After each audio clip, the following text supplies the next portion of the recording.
My group decided to do a research proposal on the relationship between self harm behaviors and perceived school related stressors.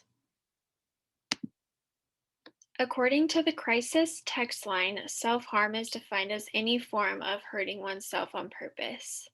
Some of the most common types of self harm are cutting, picking wounds to prevent healing, headbanging, biting, scratching, and hitting. The rate of self harm has nearly quadrupled from the years 2002 through 2017. And while the numbers have increased so much through the years, it is still difficult to say why, which is why we aim to discover if and how school stressors play a role. There are a few reasons why we are concerned about this issue, and they each have to do with the dangers and potential dangers of what self harm can lead to and how it can be prevented in the future. The first reason is that research shows that the rise in self harm among adolescents is a pervasive problem that needs attention for the well being of this population. So, since there is such a rise for self harm among adolescents, there needs to be some sort of attention and change brought to the issue, especially in schools. Which leads to our next point that schools need to understand this issue in order to help students deal with and navigate stress in the hopes of alleviating or eliminating potential self harm behaviors. If schools were more knowledgeable on this topic and were trained to watch for the signs of self harm in students, it could help in alleviating those behaviors or allowing students to get help that may not have been available to them before. Helping students navigate their stress could also help eliminate the chance for self harm altogether. The third reason why we are concerned about this issue is that self harm is a relatively strong indicator of suicide, which creates an urgency to find effective intervention and prevention strategies.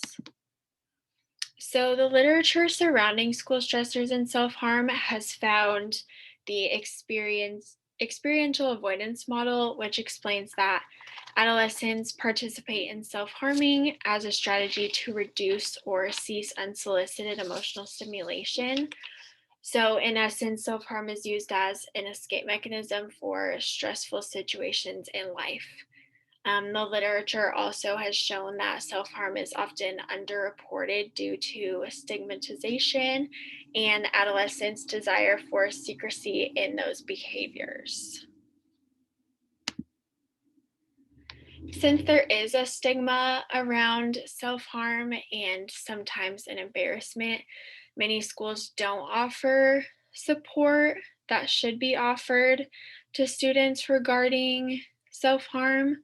One high school student had explained in a study that there were usually posters around the school depicting the dangers of smoking and drinking, but there were none concerning self harm. So, this goes back to our point about schools needing to know more about self harm and how to address it and help students with their stress. Conducting a study researching school stressors and how they relate to self harm among high school students could also help gain national recognition of the problem and help alleviate negative stigmas surrounding the issue, as well as help create school programs to assist suffering students. A few more findings shared that self harm may come from social networks among adolescents, as well as school absenteeism and bullying. So, for our research design, we chose a quantitative correlational study that will assess the relationship between self harm behaviors and self reported ratings of school related stressors.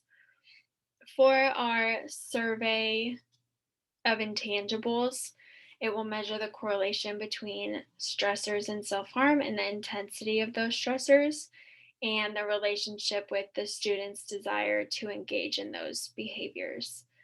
There will be a self harm inventory and Likert style rating of stress as well.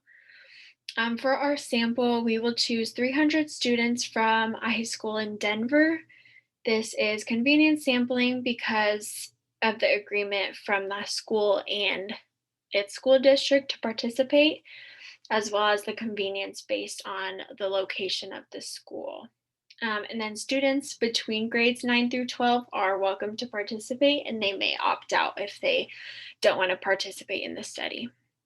We're also using the experiential avoidance model, which explains that self harm behaviors are used to avoid unpleasant experiences such as stress.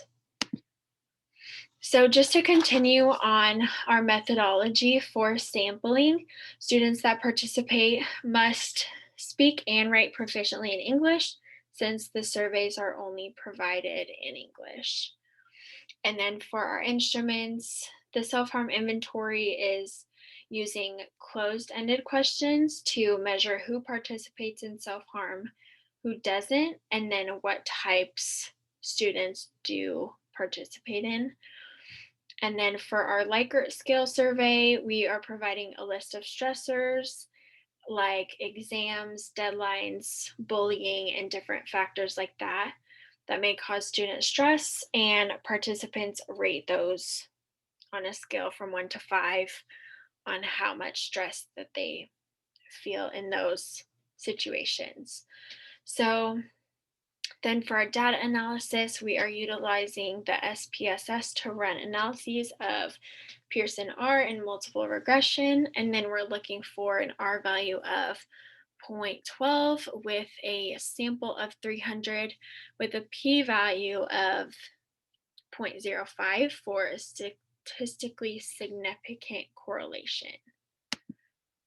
So, through this study, we hope to learn about the relationship between self harm behaviors and perceived school related stress to bring awareness to the issue and assist in bringing down the rate of self harm in adolescents in the future. Thanks for listening.